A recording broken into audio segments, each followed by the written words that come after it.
sen döküldün yağmur, köyüverdi lekin bu yürek göz yaş bulup koşuldu sana. Kalbimdeki en güzel dilek, sen köksümge töküldün yağmur, köyüverdi lekin bu yürek göz yaş bulup koşuldu sana. Kalbimdeki en güzel dilek,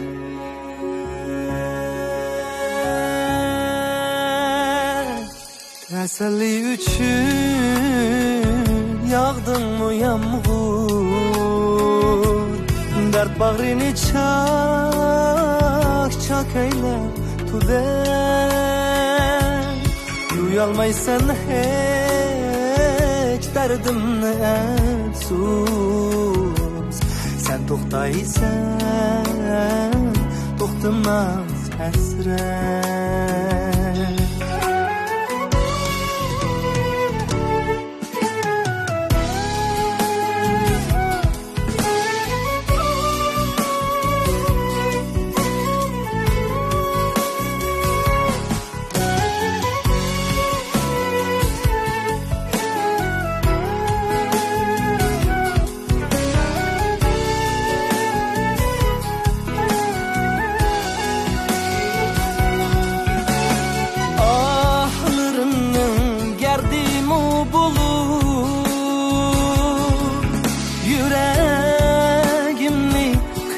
Sen yağmur,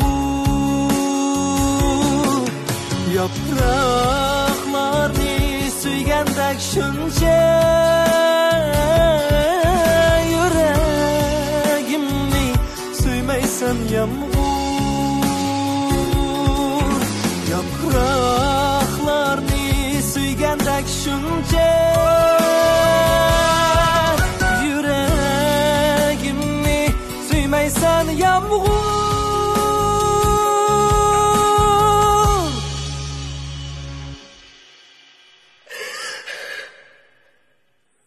Teselli üçün yağdın mı yağmur, dert bağrını çak eyle tüden. Duyalmaysan hiç derdimni efsus, sen to'xtaysan to'xtamaz hasret. Teselli üçün yağdın mı yağmur, dert bağrını çak eyle tüden. Yuyalmaysan hiç derdimni efsus, sen to'xtaysan to'xtamaz hasret. Sen to'xtaysan to'xtamaz hasret.